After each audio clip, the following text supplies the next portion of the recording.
Hello everybody, SlimKirby here. Welcome back to more Let's Play Super Mario RPG Legend of the Seven Stars. Last time we made it through the Kero sewers, and now we're going down the Midas River course, which is a bit of a mini-game, I guess you could call it, but the rewards honestly get less significant the more time you play this game, so that's all I'm going to say at this point anyway. So basically, I'll go ahead and let Toad explain, just for the sake of explain it now so I don't have to while I'm actually playing this. So first you're on the falls, and you have to use the control pad to move left or right and score coins. Push B to make a little headway against the flow. Along the way there are a few traps. As to what will happen, we'll just keep that a surprise. So you can't actually get all the significant items on your first try, but you can get a lot of them, and I'm going to go for what I think is the most important to get at this time anyway. You can also find frog coins too, so I want to grab those as well. And these little rocks right here, these are the traps that Toad was talking about. Can I grab this coin before? No, I can't. And basically all you see is a little cutscene like this. This one has no significance at all. Basically just to show you some of these silly stuff that can happen while you go through this. That's basically all it is. So we're going to bounce out of this trampoline, and now you can choose to go left or right. First you want to go left, because that rock on the right side actually makes you lose coins, and you do not want that to happen. So we're going to go in here, and I believe if you go in this one, you actually get that very nice flower that you see on the bottom of the screen right now, that the Bandit and the Sky Trooper are going to fight over. Now, every time you go down the Midas River course, like, once you get the item the first time, you're not going to get it again, so you can only get this once. But there we go, we got the flower. And now what we want to do is we want to stay to the right side for the entire rest of the course. If you want to, you can go on the left side next time you decide to do this, and you can just, you know, get all of the frog coins that you missed. There are literally no coins on this part of the route, so yeah, your life is going to be pretty coin empty right here. But there is a rock right here, and in this one you actually get another flower. And the only other cave you can find in the Midas River course gives you a frog coin, but again, I'll pick that up later. So we're going to finish up here, and we're going to go to the second part of the minigame. The barrel jumping portion. Once again, I'm going to let Toad explain. Time your jumps and grab coins along the way. Yay, yay! Jump onto the next barrel before they collide. And if they collide, you go to the bottom part of the river. There are two lanes for the river, basically. So I'm going to try to get the optimal amount of coins. I probably won't, though, but we'll see what happens. Ah, crap, I missed a few of them. Oh well. But basically, you want to stay on the bottom route 3 times, and then you want to move to the top, and you want to do that. That's basically the pattern. You get the entire course. Of course, I'm doing very terrible because I'm trying to commentate while doing this. Not trying to make excuses. It's hard to commentate and do stuff at the same time. It's definitely one of the biggest challenges of a Let's Player, at least in my opinion. Oh, come on, I should have been able to grab those.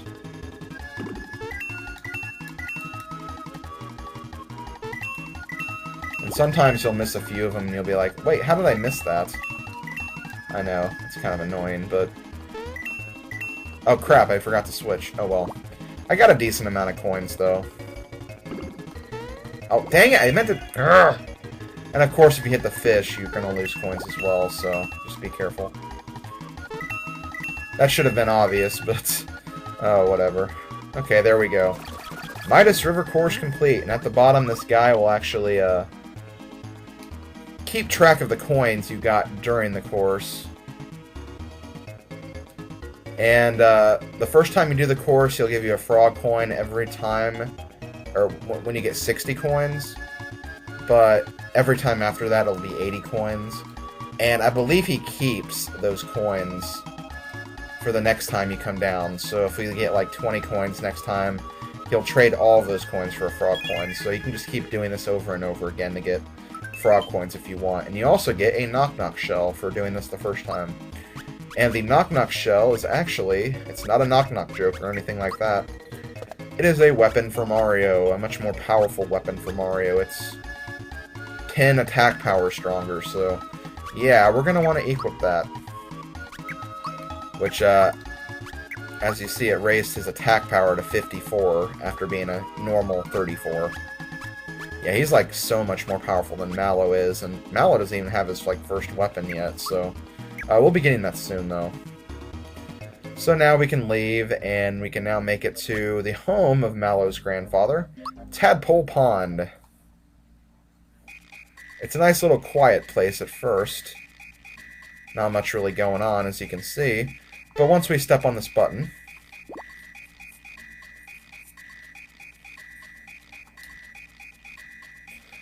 okay, so here he's confirming that Mallow does live here, and yep, it seems that they're familiar with Mallow's adventures with us.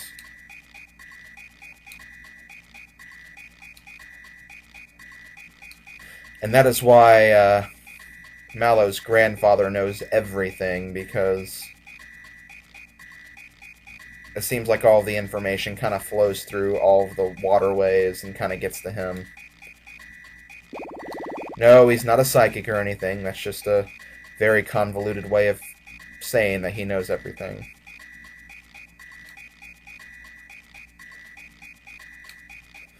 So we have to prove to these tadpoles that we are the Mario. And I think that was good enough.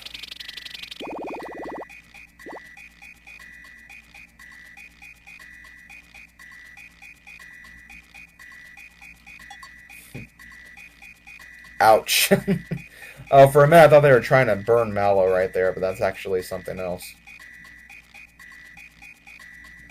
So yeah, kind of breaking the fourth wall a little bit right there. He's basically trying to appear that he's floating, even though it's not obvious in the slightest.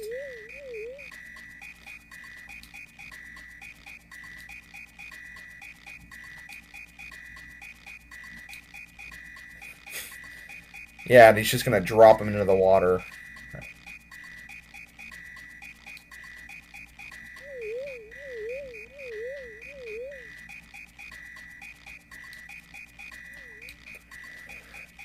So we're going to perform the ultimate act of animal abuse right here and jump on tadpoles. Okay, it's not really animal abuse because they don't seem to mind it, but if it wasn't the Mario universe, it would be animal abuse. Okay, so he's going to give us a little information about the Smithy character that took over Bowser's Keep. Oh no, what is this truth you speak of? We can't handle it! Oh, it seems like Toadstool's no longer in the keep.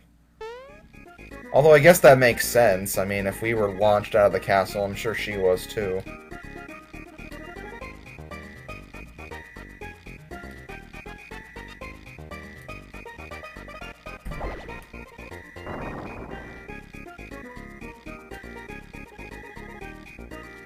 Ooh, the three of you, so I guess Bowser and Toadstool also got flung out of the castle.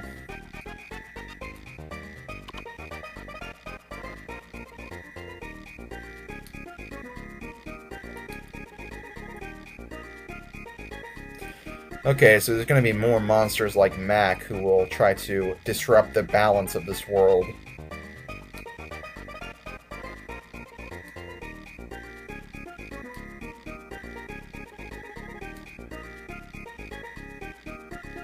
Okay, so we're going to have to collect those stars if we want to defeat Smithy, so yeah, I think we got all of that. No need to say sure, because we've already heard him. And Mallow's gonna get kind of depressed a little bit.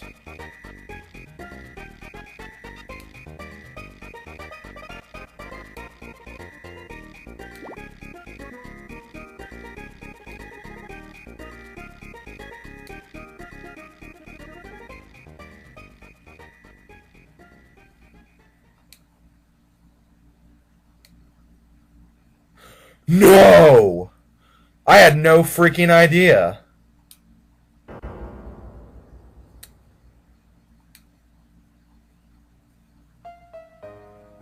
And I love how everybody around us is just so surprised at this revelation.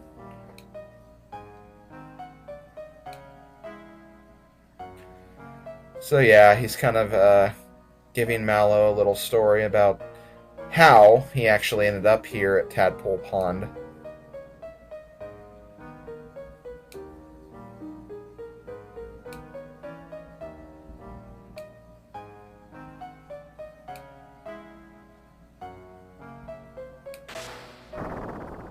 Honestly, why is he crying? Because I wouldn't want to be a tadpole either. I mean, no offense to tadpoles or anything, it's just that, you know, being a human I think would be a little better than being a small little baby frog. Although being an actual frog would be pretty cool too. Jumping that high would be awesome. So Mallow is going to come with us on our adventure, and he's going to help out, much like he has been already. You know, kind of the traditional, you know, you get a character that temporarily joins you for a while, but since you know, raised him or her as a character, she has to continue on with you just because you spent all of that time giving them weapons and all that stuff, so... yeah, that happens in a lot of RPG games. So yeah, Mallow's going to come with us, and he's going to help... or we're going to help him find his family, and he's going to help us save the world. How about that? So now we're going to go to Rose Town. Before we do, though, I don't like that depressing music that's playing, and Frogfucius still seems bothered a little bit, so let's talk to him again. Aw, he's sad that Mallow's going to be gone.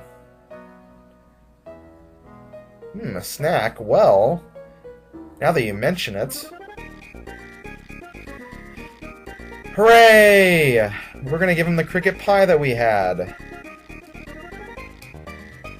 And he's going to go over here, grab something from his chest, and he's going to give us the Froggy Stick, which is actually Mallow's first equipable weapon. I told you we were going to get that very soon.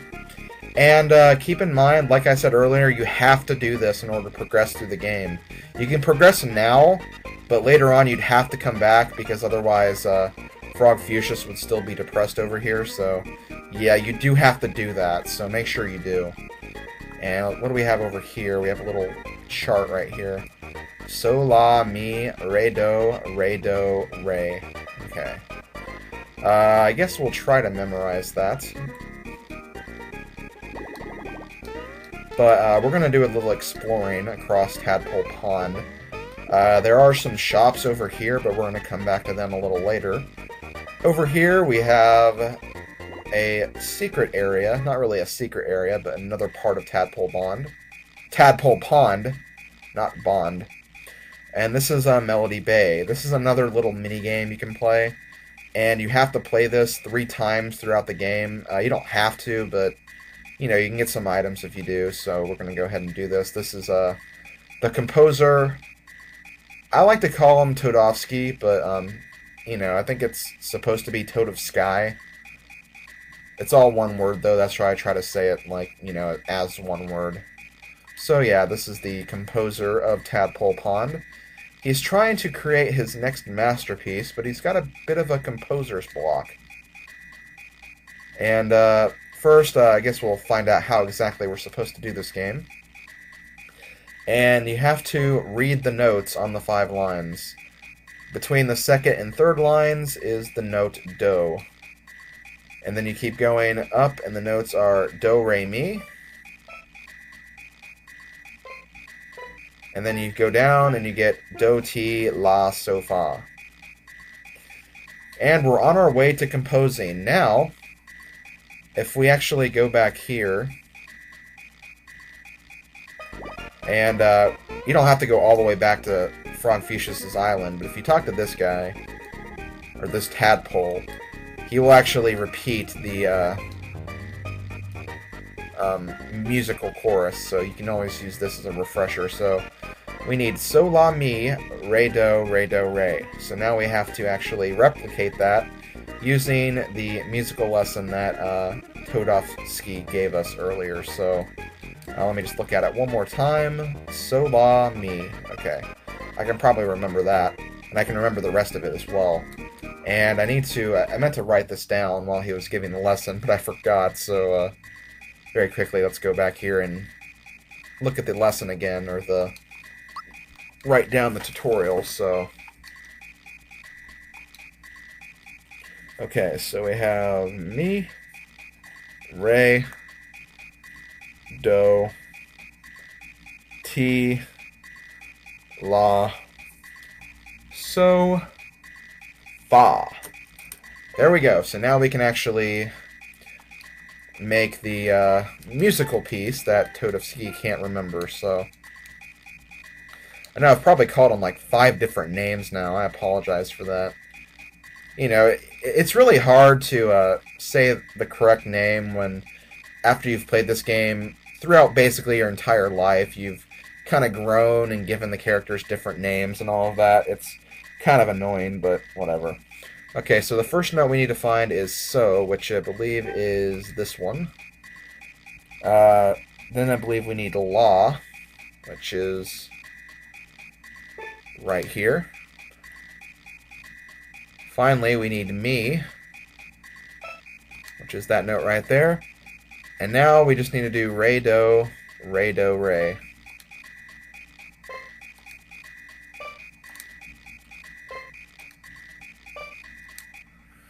And that should be the correct composition.